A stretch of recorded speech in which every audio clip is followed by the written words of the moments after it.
All right, we are live. We are the CRM Players. I am Brent Leary. I think I'm Paul Greenberg, but then I am 68, and I do have those kind of senior moments. Well, you didn't have a senior moment right now because you are Paul Greenberg. And we're here to talk about the road to CRM Evolution. Last week we talked with Brian Solis. This week we're talking to our buddy Jeremy Epstein, who is like the cryptocurrency king or something like that. Gang, judging from the way he's dressed. Oh yeah, the cryptocurrency gangster. Jeremy Epstein is in the house. Jeremy, thanks for joining us, man. You guys are the best. I'm so excited to be here right now. I can't even tell you. Well, we're even more excited that you're coming to CRM Evolution, which of course is April 9th to 11th in Washington, D.C. Your home neck of the woods there. My hometown, yep. But we're really excited to have you be a part of the program. Thank you. It's excited to be there. It's you made it easy for me and more importantly, my wife because of the travel. So thank you for that. I like to say that DC is now ground zero for the Twilight Zone, given the world that we live in. So, it's a rough time in DC. The politics don't work. The sports doesn't work. Like, there's not a lot going on. We got great museums, and they're free, so you should go to those. But other than that, it's kind of rough here. Well, you know what? Hate the fact that politics don't work. Happy the fact that sports don't. That's the difference between a guy who was born in New York and a guy who was born in Georgetown Hospital, right there. Oh, wow. All right. And by the way, we should give a big shout out to our buddy Esteban Kolsky for being so gracious as to give up the time slot to Jeremy so he can make it. Oh, muchas gracias, mi amigo. All right. So you're going to be talking about, as if we've mentioned it a couple times, blockchain. And particularly, you have a session called Blockchain and the CMO, the next era of blockchain marketing, excuse me. So I think everybody, at least I hope everybody that's listening to this already has a pretty good understanding of where blockchain fits in and the difference between Bitcoin and blockchain. So we're going to kind of go past that. What do marketers today have to know about blockchain in order to really survive and go into the future? Yeah, that's a great question. I mean, I guess as a student of marketing, and I know you guys are as well, like one of the things that I looked at over the last, couple hundred years is sort of how marketing evolves with the arrival of each new technology, right? Like they're the fundamentals of marketing. Like I call it like Peter Drucker marketing, like customer value, like that stuff doesn't change since we've been painting on the walls of caves. Fine. But, as each new technology comes along, marketing as a function and as execution sort of evolves. So like the penny papers in New York City in the 1800s changed the game in advertising. Radio makes it auditory, TV makes it visual, internet makes it faster. Social, as we all know really well, makes it two-way. Mobile makes it location independent, right? So the question I've been asking for the last 2 years is like, okay, this crypto decentralized thing, like what's that going to do? So this was last July that, fortunately we got the forwards from Jeremy School at NASDAQ, the CMO, and Rishi Dave, the CMO at Dun & Bradstreet. Their job was to say, blockchain's important and Jeremy's not a moron. So fortunately they got those done. And that was really the point. And so what we did is we broke down sort of 6 areas like advertising, loyalty, customer experience, data management, and how is this going to change. The answer is, honestly, I don't really know. But there are a couple things to think about. Remember, if you understand blockchain, like the single most important thing to take away is not how cool proof of work mining is and consensus algorithms and all that kind of stuff. That's important, right? The important thing to remember is that this thing is a technology that allows us to replace the trust in third-party intermediaries and remove people and rely on the math that is at sort of the heart of these machines and these algorithms. And you and I may not agree on politics or sports teams, for example, but we can all agree that 10 times 10 is 100. And we may not like it, the fact that 10 times 10 is 100, but it is. And there's nothing that can change that. And so that creates this uniform layer for sort of trust. So that's what the technology does for the first time ever. And it's 9 years old since January 3rd, 2009, when the Bitcoin blockchain was released into the wild. So then you have to ask yourself, like, okay, if this removes those intermediaries, where in the marketing sort of like toolkit stack of sort of activities are there intermediary laden activities and execution? And one of them, of course, is advertising. Like, you need to study advertising for all of 3 seconds to know that it is total cluster when it comes to advertising. Like some stat that I quote often, I got from MadHive, which is basically, for every dollar that a brand spends on advertising, by the time all the middlemen have taken their pieces out along the way, you're ending up with like 44 cents of value. Well, that just has blockchain written all over it. Like they're like DMPs and SSPs and all that stuff sitting there. Like that's just asking to be ripped and replaced, and which is no surprise why. If you look at the blockchain marketing technology landscape, we just released our second edition of it, 2 weeks ago. The first one, we had 22 projects that sort of took a page out of Scott Brinker's playbook, and we used that landscape. We said, okay, centralized organizations, SaaS companies are basically centralized entities, right? Well, if the theory of decentralization holds, and that the value that is normally amassed in these centralized systems, in a decentralized token-fueled world, that instead goes out to the participants, is it possible that we will see decentralized sort of marketing offering alternatives to everything that's sitting on Brinker's 5,000 landscape? So what I started to do back in September was say, okay, let's take a look at that landscape, guys. Like content, social, all the things that we sort of know. And in my role as, head of marketing at Sprinklr, like I touched all of them, right? And like, okay, and one thing we know about marketers is they need technology to do their job at scale. Like it's just not going to happen otherwise. Okay. So you start looking at these things, and I started to go out and find how many decentralized crypto projects are trying to solve these marketing problems, but in a decentralized way. So we found like 22 back in September, the large majority of which were concentrated, not surprisingly, in display and programmatic advertising, because they're all like, they all see what we all see, which is like, let's go blow this thing up and make it more efficient. So then we said, okay, well, if the theory holds, then we should have more projects and more, not companies, they're decentralized projects, but they're companies, whatever, in the future. So we just did our second one. Here's what we found.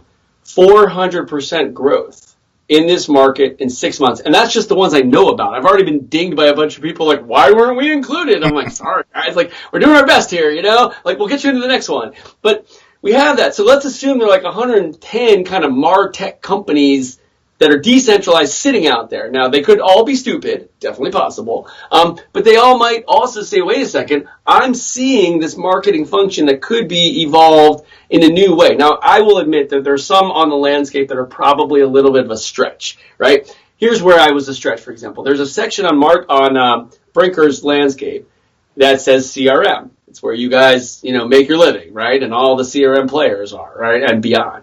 Now, if crypto enables self-sovereign identity, where I am the total owner of all of my own data, and I can grant permission on an as-needed basis and then withdraw it, and there's no trace left on your quote-unquote servers, right? If that becomes the case, then help me understand, why would I need a CRM platform?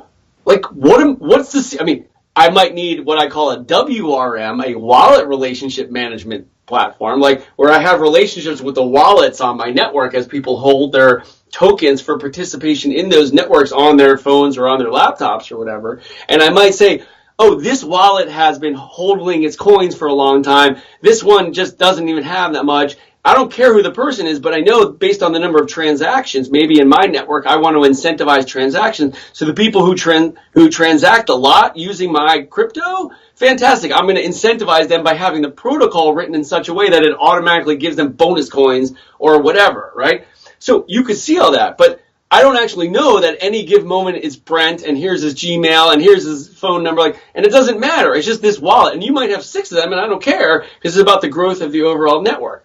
I realize that this stuff is way out there. I totally understand that. But if you combine that technology with the larger macro scenario of Equifax being exhibit A through Z, our current systems are not designed for this heavily centralized information rich, because just these honeypots that attract either, hackers, ransomers, Russian guys, or even bad actors internally, right? And there's so much data there. So if you're the CMO, or the lead marketer, I don't even think it's going to be chief because it's going to get decentralized eventually. But if you're the lead marketer of one of these organizations, that's a very different kind of landscape that you're operating in. You still have the same objectives of you need to drive awareness of your activity, of what you're doing. You need to drive perception, and you need to drive leads or activity or whatever. But you're doing it with like different sets of information. You'll have decentralized identity and wallets, and you'll have like decentralized advertising. And how are you going to sort of deliver a meaningful customer experience, which has to be there? But and basically customer relationship management, as we've always thought of what it's supposed to be, this ultimate like Peppers and Rogers one-to-one future, that why I fell in love with marketing in like 1997 when I think Paul Greenberg was like only like 40 something at that point. So he's doing well. But yeah, exactly. But he's aging well. He's like a fine wine, that guy, right?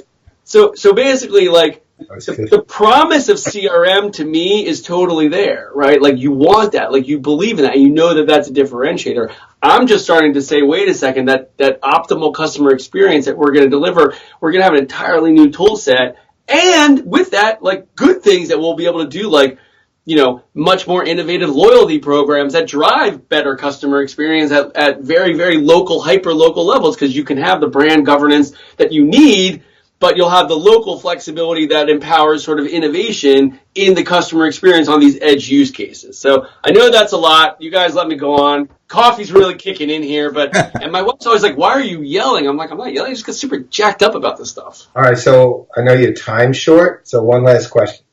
So I'm a marketer, just regular marketer. I'm a junior marketer. I just got into the idea, and I just heard everything you said.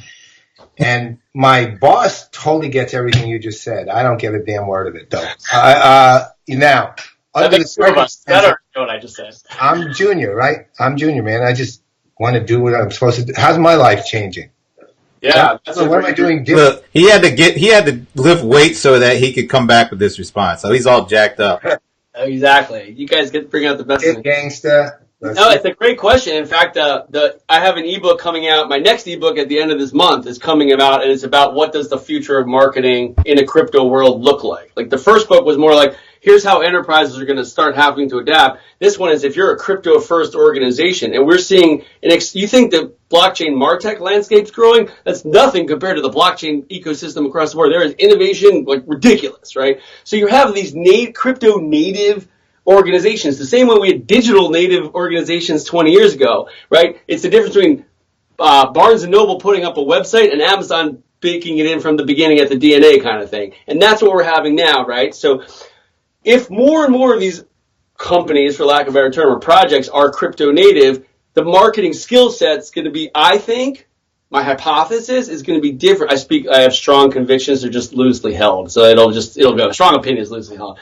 I just try to sell it hard because we're marketers. That's what we do, right? So it's like, I don't actually think I'm right, but I have to make you believe I am. Right? And you never stop marketing either. I try never to stop marketing. Somebody once said that to me. It's a mantra that I'm glad you're part of the movement, Larry. That's why we love you, man. You're a never stop marketer. All right. Well, Brent, congratulations. You've just unlocked the I Never Stop Marketing badge. I'll send it to you after. We have a digital one. It's not backed by the blockchain yet, so there are other copies. Sorry. There you go. Yeah, so basically, great question. So I say, look, if you're a young junior marketer now and you're trying to figure out how you're going to sort of keep yourself relevant and add value in a crypto-first world, which the only thing I don't know is whether it's going to be here next week or like in 20 years, but it's going to be somewhere between that odds the nearer side than the far side, given how fast things are evolving, but we'll see. Better to be early than late, I suppose. I think there are a couple things you need to do because marketing is continuing its march towards more data. So you have to really be savvier. Like the data is going to move to these data utility like lakes that everyone can just access on blockchain. So you have to be able to start thinking like, like a quant almost. Like you should be able to use an Excel pivot table and understand what's going on there. Like you should be able to run queries and talk with data scientists. And you have to understand that that's a hard skill, but the soft skill is curiosity. Like any good AI or machine learning person will tell you it's not the technology, it's what questions are you asking. And that's the first thing that marketers have to really do is the curiosity. The second thing is you really need to work on your integrity. Like everything's going to become visible, clear and transparent. Like you can't be like, oh, we promise our coffee's organic, but the blockchain says it's not. Like you're done. Like that's over. So you need to, it's like, it's good for ethics. It's bad for corrupt politicians and people like that. So sorry for that, guys. And then I'd also say like, I think it's important to start learning more about the code itself because the tech, like so many marketers don't have like a good understanding of the technology. And I think that's continuing to erode. Like, if you don't understand, you don't have to be a world-class JavaScript programmer, but the raw concept of how a token is programmable asset that you can now kind of create an entire series of smart contracts around. Like, if you're really smart as a marketer, you can create all types of scenarios that deliver value to people based on all types of marketing objectives. But if you don't understand the fundamental concept that you can take this